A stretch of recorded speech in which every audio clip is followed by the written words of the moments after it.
창세기 35장. 하나님께서 야곱에게 말씀하셨다. 너는 베델로 올라가라. 거기 정착해 살면서 네가 내 형 에서를 피해 도망쳤을 때 내게 나타났던 하나님께 제단을 쌓도록 하라. 야곱은 자기 가족들과 자신이 거느리는 사람들에게 말했다. 너희가 지니고 있는 이방 신상들을 모두 없애라. 너희 몸을 깨끗이 씻고 옷을 갈아입어라. 이제 이곳을 떠나 베델로 올라가자. 그곳에서 하나님께 제단을 쌓아야겠다. 하나님께서는 어려움을 당할 때마다 나를 도와주시고 내가 가는 곳마다 늘 나와 함께 해주셨다. 야곱 집안의 사람들은 자신들이 지니고 있었던 모든 이방 신상들을 야곱에게 가져왔다. 그들은 귀에 걸고 다니는 귀걸이도 모두 가져왔다. 야곱은 그것들을 세겜 부근의 상수리나무 아래에 파묻었다. 야곱 일행은 길을 떠났다. 인근의 성읍 사람들은 하나님을 두려워했기 때문에 야곱의 아들들을 감히 쫓아오지 못했다. 야곱 일행은 가나안 땅에 있는 루스, 곧 베델에 도착했다. 야곱은 거기서 제단을 쌓아 올리고는 그곳을 엘베델이라 불렀다. 그 까닭은 야곱이 형 에서를 피하여 도망칠 때 그곳에서 하나님께서 그에게 나타나셨기 때문이다. 그 무렵 리브가의 유모 드보라가 죽어 베델 남쪽의 상수리나무 밑에 묻히니 사람들이 그 나무를 알론 바굿이라 불렀다. 야곱이 밧단아람에서 돌아온 후 하나님께서 야곱에게 다시 나타나셔서 그에게 복 주셨다. 하나님께서 야곱에게 말씀하셨다. 내 이름은 야곱이지만 이제부터는 야곱이라고 부르지 않고 이스라엘이라 부를 것이다. 하나님께서는 그때부터 야곱을 이스라엘이라 부르셨다. 하나님께서 또 말씀하셨다. 나는 전능한 하나님이다. 너는 자식을 많이 낳아 번성하여라. 한 나라와 일련의 여러 나라들이 너에게서 비롯될 것이다. 네 후손 가운데서 왕들이 나올 것이다. 내가 아브라함과 이삭에게 준 땅을 네게 주리라. 네 뒤에 태어날 네 후손들에게도 그 땅을 물려줄 것이다. 하나님께서는 그 말씀을 하시고 야곱을 떠나가셨다. 야곱은 하나님께서 자기에게 말씀하시던 곳에 돌로 기념비를 세우고 그 위에 포도주를 부은 다음 또 기름을 부었다. 야곱은 자신이 하나님과 이야기를 나눈 그곳을 베델이라고 불렀다. 야곱 일행은 베델을 떠나 여행을 계속했다. 에브랏이 얼마 남지 않은 곳에서였다. 라헬이 해산할 때가 다 되어 몹시 고통스러워했다. 라헬은 아기를 낳느라 너무나 괴로워했다. 마침내 산파가 라헬에게 말했다. 라헬, 두려워하지 마세요. 또 아들을 낳으셨어요. 하지만 라헬의 혼은 육체를 떠나가고 있었다. 라헬은 숨을 거두면서 그 아들의 이름을 베논이라 불렀다. 하지만 아이의 아버지 야곱은 그 아들의 이름을 베냐민이라고 불렀다. 라헬은 죽어서 에브랏, 곧 베들레헴으로 가는 길가에 묻혔다. 야곱은 라헬의 무덤 앞에 돌기둥을 세웠다. 그 돌기둥은 오늘날까지도 남아있다. 이스라엘은 길을 떠나 에델 망대 건너편에 장막을 쳤다.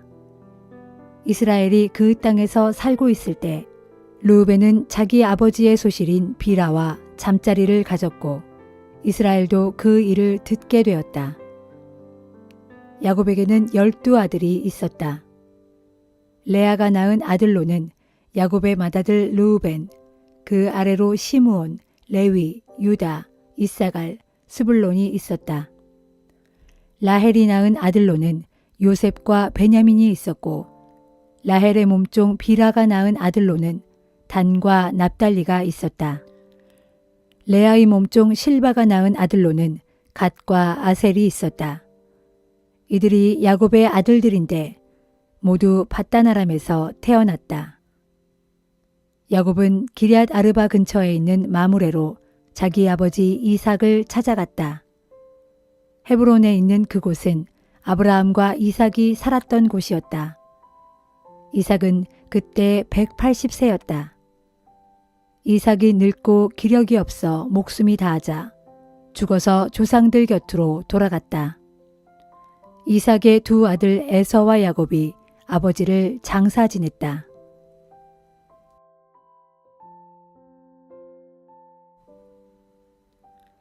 창세기 36장. 에돔이라고도 불렸던 에서의 자손은 이러하다. 에서는 가나안 여인들을 아내로 맞았다. 햇사람 엘론의 딸 아다와 히위 사람 아나의 딸 오홀리바마가 그들이다. 오홀리바마의 어머니인 아나의 아버지는 시브온이었다. 에서는 또 큰아버지 이스마엘의 딸이며 느바요스의 누이인 바스맛도 아내로 맞아들였다.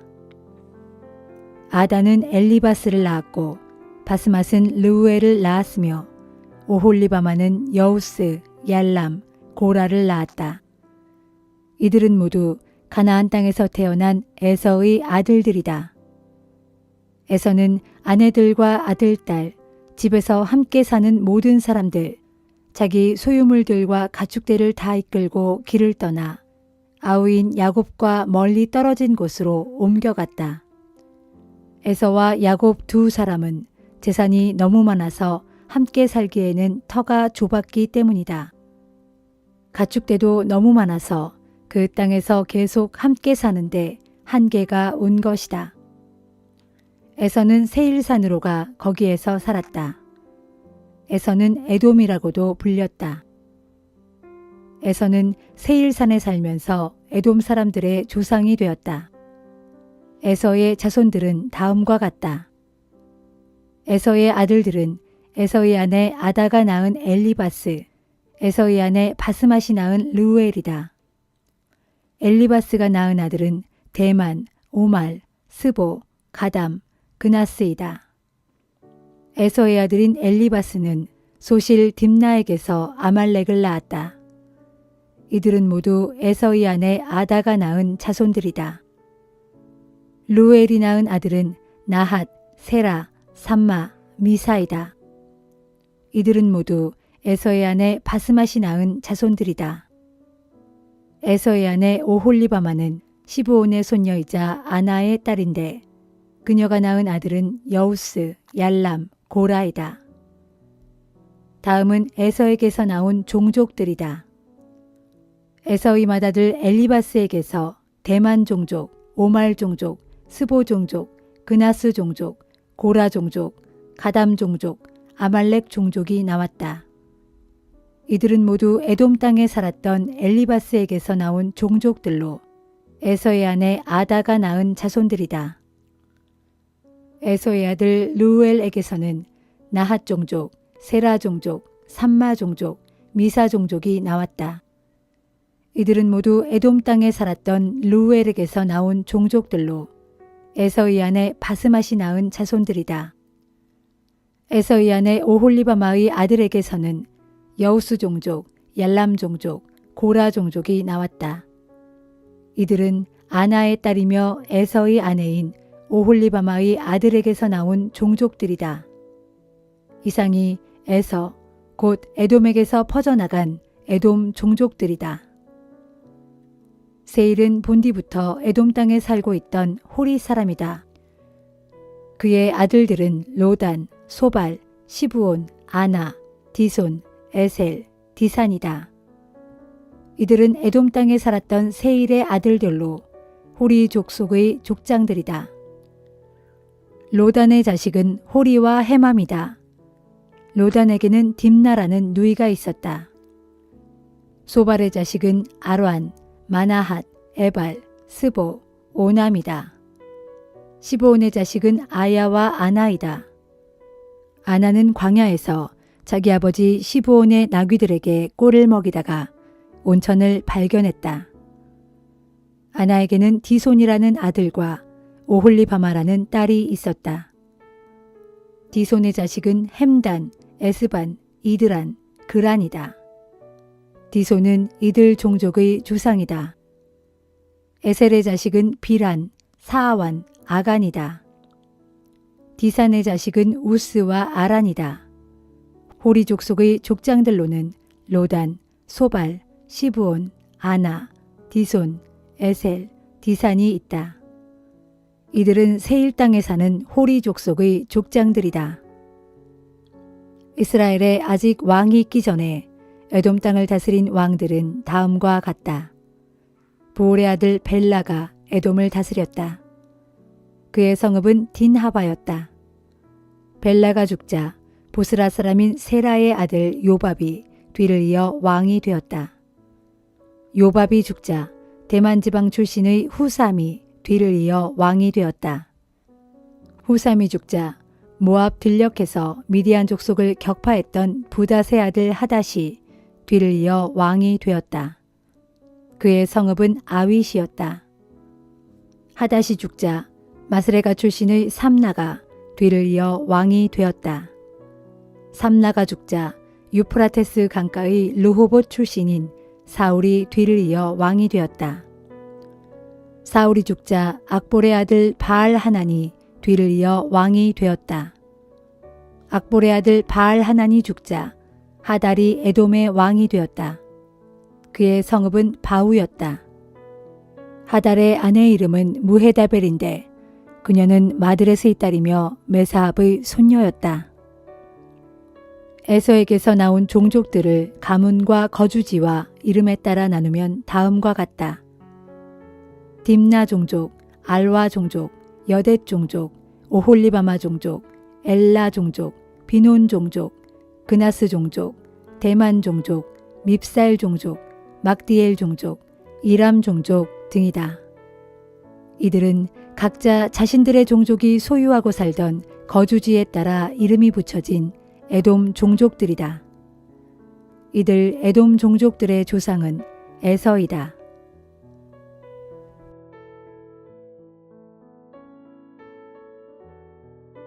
마가복음 6장.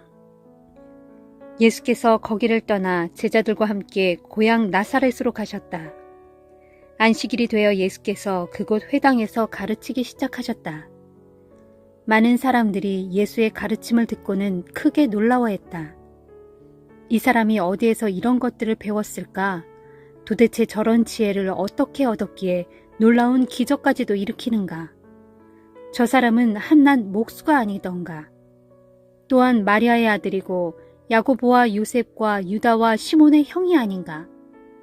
그의 누이들도 여기서 우리와 같이 살고 있지 않은가? 그러면서 고향 사람들은 예수를 꺼려하고 좀처럼 믿으려 하지 않았다. 그래서 예수께서 그들에게 말씀하셨다. 어디서나 존경받는 예언자도 자기 고향과 친척과 자기 집에서는 배척당하는 법입니다. 고향 사람들이 배척하고 믿지 않았기 때문에 예수께서는 몇몇 병자들만 손을 얹어 고쳐주셨을 뿐 다른 기적들을 행하실 수 없었다. 예수께서는 그들이 믿지 않는 것을 이상하게 여기셨다. 그 후 예수께서는 여러 마을을 두루 돌아다니시면서 하나님 나라의 복음을 가르치셨다. 예수께서 12제자를 불러 둘씩 짝지어 보내시면서 그들에게 악한 귀신을 쫓아내는 능력을 주셨다. 그리고 제자들에게 당부하셨다. 여행길에서는 지팡이 외에는 아무것도 가져가지 말라. 먹을 것이나 자루도 가지고 다니지 말고 전대에 돈도 넣어가지 말라. 신발은 신되 여벌의 옷도 챙겨가지 말라. 어느 마을에 들어가든지 그 마을을 떠날 때까지 한 집에서 계속 머물러 있어라. 어느 곳이든지 너희를 영접하지 않거나 너희 말을 듣지 않거든 그들에 대한 경고의 표시로 신발의 먼지를 탈탈 털고 그곳을 떠나라. 이에 제자들은 곳곳으로 나가서 만나는 사람들에게 회개하라고 전도했다. 또 제자들은 귀신들을 쫓아내고 병자들에게 기름을 발라주어 낫게 해주었다. 예수에 대한 소문이 널리 퍼지자 분봉왕 헤롯도 그 소문을 들었다. 어떤 이들은 세례 요한이 다시 살아나서 돌아온 것이 틀림없다. 그래서 그 사람이 그런 기적들을 행할 수 있는 것이다 라고 말하고 다녔고, 또 어떤 이들은 그 사람은 예언자 엘리야다 라고 말하였고, 또 더러는 그 사람은 옛 예언자들 가운데 한 사람과 같다 라고 말하였다. 이 같은 소문을 들은 헤롯은 그 사람은 내가 목을 벤 그 세례 요한이 다시 살아난 것임에 틀림없다 라고 말하였다. 일전에 헤롯은 세례 요한을 붙잡아 오게 한 뒤 감옥에 가둔 일이 있었다. 그것은 헤롯이 자기 동생인 빌립의 아내 헤로디아를 자기 아내로 삼자 세례 요한이 헤롯에게 그 일은 잘못된 일이요 하면서 이빠른 말을 해왔기 때문이었다. 그래서 헤로디아는 세례 요한에게 앙심을 품고 그를 죽이려고 했지만 뜻을 이루지 못하고 있었다. 그것은 헤롯이 세례 요한을 의롭고 거룩한 사람으로 알아 그를 두려워하여 은근히 보호해주고 있었기 때문이었다. 헤롯은 자기에 대한 세례 요한의 비난이 몹시 괴로웠지만 마음 깊은 곳에서는 그의 충고를 달게 받아들이고 있었던 것이다. 그러던 중 헤로디아에게 좋은 기회가 찾아왔다. 헤롯이 자기 생일을 맞아 고관들과 천부장들과 갈릴리 지역의 유지들을 모두 초청하여 큰 잔치를 베풀었다. 그 자리에 헤로디아의 딸이 나와서 춤을 추어 헤롯과 손님들을 기쁘게 해주었다. 그러자 헤롯이 그 소녀에게 말하기를 내 소원이 무엇이냐 무엇이든 말해보아라. 나라의 절반이라도 원한다면 내가 떼어주겠다라고 공개적으로 약속했다. 그 소녀는 바깥으로 나가서 자기 어머니 헤로디아에게 무엇을 달라고 하면 좋겠느냐고 물었다. 그러자 헤로디아는 세례 요한의 머리를 달라고 하라고 시켰다. 소녀는 급히 왕에게로 돌아와 어머니가 시킨 대로 요청하였다. 지금 즉시 세례 요한의 머리를 쟁반에 담아서 제게 주세요. 그 말을 듣고 왕은 마음이 심히 괴로웠다. 하지만 많은 손님들 앞에서 공개적으로 행한 약속인지라 소녀의 요청을 안 들어줄 수도 없었다. 결국 헤롯은 세례 요한의 목을 베어오라고 명령했다. 그러자 경비병이 감옥에 가서 세례 요한을 죽인 후 그의 목을 쟁반에 담아서 소녀에게 주자 소녀는 그것을 자기 어머니에게 갖다 주었다. 세례 요한의 제자들이 이 소식을 듣고 달려와서 스승의 시체를 거두어다 장례를 치렀다. 사도들이 전도 여행에서 돌아와 자기들이 행한 일과 가르친 것들을 낱낱이 예수께 말씀드렸다. 그때 예수께서 사도들에게 말씀하셨다. 여기를 떠나 잠시 한적한 곳에 가서 쉬도록 하자. 그것은 찾아오는 사람들이 너무도 많아서 예수와 제자들이 식사조차 제대로 할 겨를이 없었기 때문이었다. 예수와 제자들은 배를 타고 한적한 곳을 향해 떠났다. 그러나 예수 일행이 떠나는 것을 본 많은 사람들이 그것을 알고는 온 마을에서 달려나와 육로를 이용하여 그들보다도 먼저 그곳에 도착해 있었다. 배에서 내린 예수께서는 많은 군중에 모여 있는 것을 보시고 그들을 목자 없는 양처럼 불쌍히 여기셔서 여러 가지로 많은 가르침을 베풀기 시작하셨다. 날이 저물어가자 제자들이 예수께 와서 말하였다. 선생님, 이곳은 외딴 곳이고 또 시간도 너무 늦었습니다. 그러니 사람들을 근처 마을이나 농가로 보내 저마다 음식을 사 먹도록 하는 것이 좋겠습니다. 그러나 예수께서 제자들에게 말씀하셨다. 아니다. 너희가 그들에게 먹을 것을 주어라. 그러자 제자들이 당황하며 대답했다. 무엇을 가지고 그들을 먹인단 말입니까? 이 많은 사람들이 먹을 만큼 사오려면 좋기 200데나리온은 있어야 합니다. 예수께서 제자들에게 물으셨다. 지금 가지고 있는 음식이 얼마나 되느냐 가서 알아보아라. 제자들이 알아본 후 돌아와서 예수께 보고하였다. 빵 5덩이와 물고기 2마리가 전부입니다. 그 말을 듣고 예수께서 많은 무리에게 명하여 모두 때를 지어 앉으라고 했다. 그래서 사람들은 50명씩 100명씩 때를 지어 풀밭에 앉았다.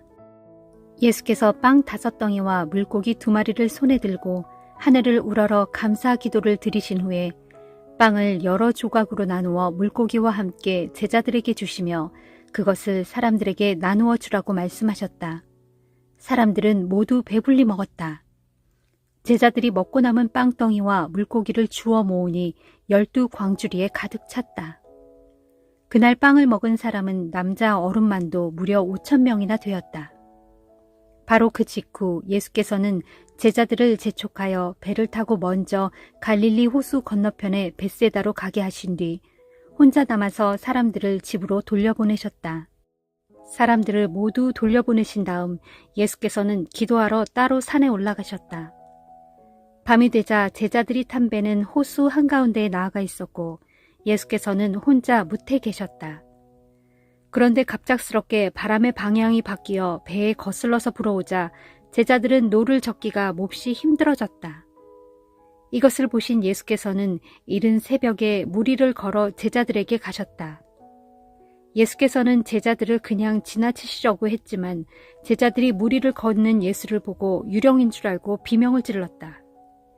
그러자 예수께서 즉시 제자들에게 말씀하셨다. 안심하라, 나다. 두려워하지 말아라. 예수께서 제자들이 탄 배에 오르시자 바람이 뚝 그쳤다. 제자들은 놀라서 어쩔 줄을 몰랐다. 제자들은 예수께서 빵을 먹이신 놀라운 기적을 보고서도 마음이 무뎌져서 아직도 예수가 어떤 분인지를 깨닫지 못하고 있었다. 예수 일행은 갈릴리 호수를 건너 게네사렛 땅에다 배를 댔다.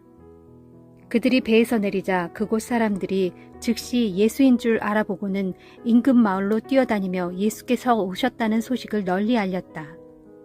그래서 예수께서 어디에 계시든 사람들은 병자들을 들것에 누인 채 예수께로 데려왔다. 마을이든 읍내든 농촌이든 예수께서 가시는 곳이면 어디든지 사람들이 병자들을 장터에 데려다 놓고 예수의 옷자락만이라도 만지게 해달라고 간청했다. 그렇게 해서 예수를 만진 사람은 모두 나았다.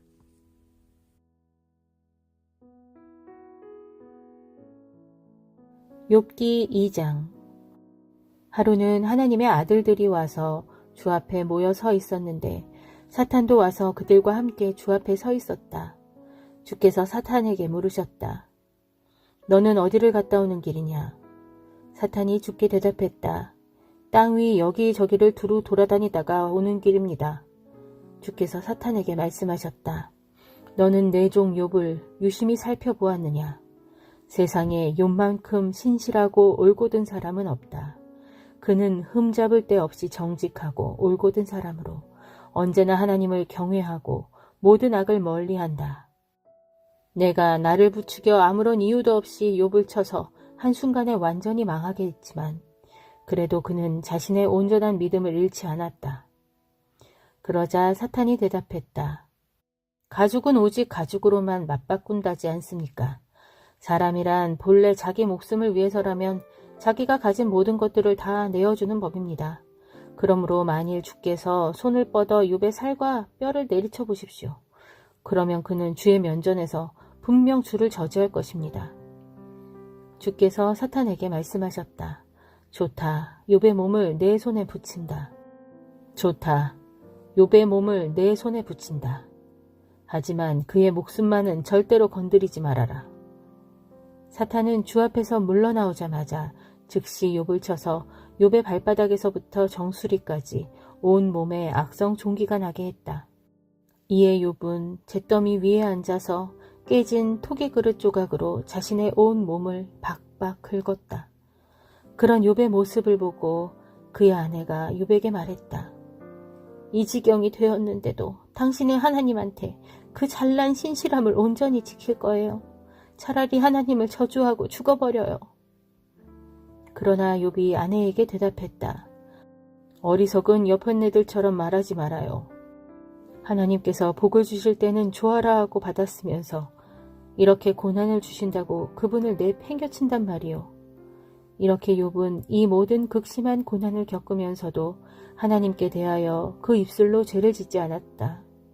그때 욥의 세 친구 곧 대만 사람 엘리바스와 수아 사람 빌닷과 나아마 사람 소발이 욥에게 닥친 그 모든 재앙과 고난에 관한 이야기를 전해 듣고 욥을 직접 방문하여 그를 위로하기로 약속하고 저마다 집을 떠나 욥에게로 왔다. 욥의 세 친구가 멀리서 눈을 들어 욥을 바라보니 욥의 몰골이 하도 처참해서 도무지 욥을 알아보기조차 어려울 정도였다.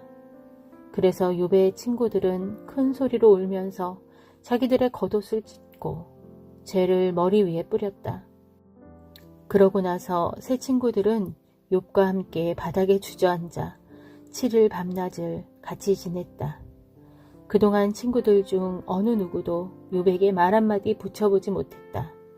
욥이 겪고 있는 고통이 너무나 처참해서 누구도 그 입이 떨어지지 않았기 때문이었다.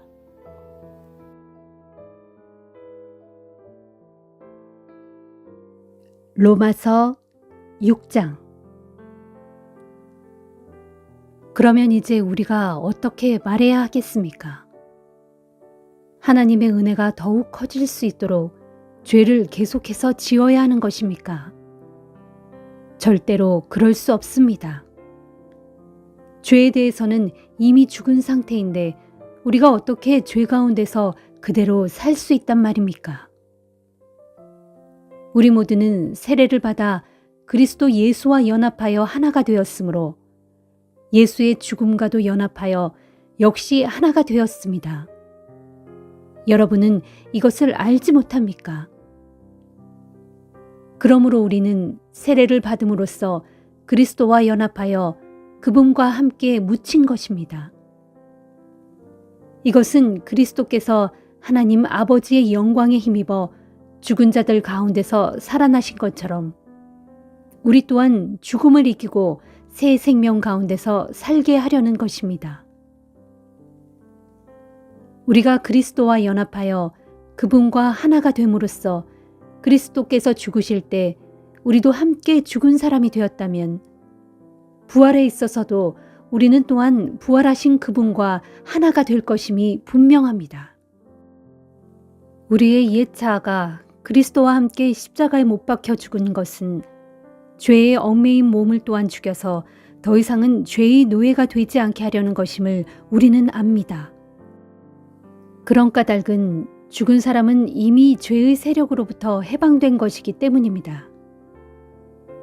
우리가 그리스도와 함께 죽었다면 우리는 또한 그분과 함께 다시 살아날 것임을 분명히 믿습니다.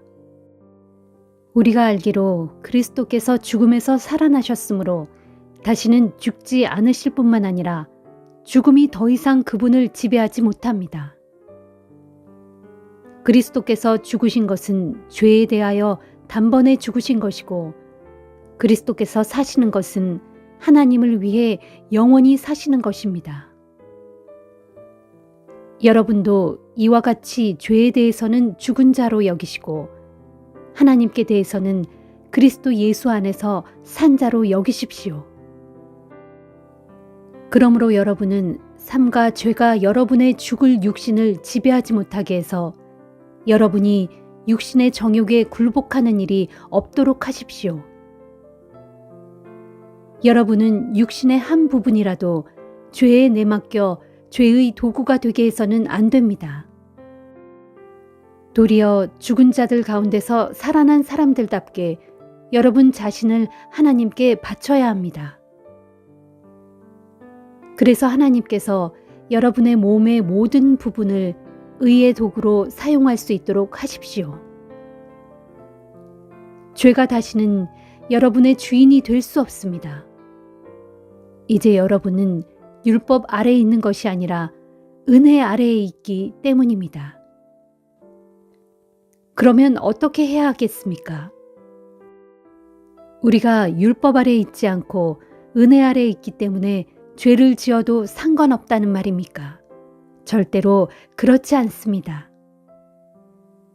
여러분이 자기를 누군가에게 맡김으로써 그의 종이 되어 그를 섬기면 여러분은 여러분이 섬기는 그 사람의 종이 되는 줄을 알지 못합니까? 여러분은 죄에 자신을 맡김으로써 죄의 종이 되어 죽음에 이르거나 아니면 하나님께 순종하는 데 자신을 맡김으로써 의에 이르게 됩니다. 그러나 하나님께 감사할 일은 여러분이 이전에는 죄의 종으로 살아왔지만 이제는 진심으로 하나님의 말씀에 순종하게 됨으로써 이제 여러분이 죄로부터 해방되어 의의 종이 되었다는 사실입니다. 여러분의 육신이 연약하므로 나는 이것을 사람의 방식대로 쉽게 풀어 설명합니다. 여러분이 이제껏 여러분의 몸을 더럽고 사악한 것들에 내맡겨 죄의 종으로 살아온 것처럼 이제는 여러분의 몸을 의의 종으로 들여 거룩함에 이르도록 하십시오. 여러분이 죄의 종으로 살아갈 때는 의로움 따위에는 아무 관심도 없었습니다. 그런데 그런 삶의 결과가 어떠했습니까? 지금은 그런 삶을 부끄러워하지 않습니까? 그렇습니다. 그런 생활은 여러분을 죽음에 이르게 할 뿐입니다. 그러나 이제 여러분은 죄로부터 해방되어 하나님의 종이 되었고 그래서 거룩한 열매를 맺는 삶을 살고 있습니다. 그리고 그런 삶은 여러분을 영원한 생명에 이르게 합니다. 죄의 대가는 오직 죽음입니다. 그러나 하나님께서 거저 주시는 선물은 우리 주 예수 그리스도 안에 있는 영생입니다.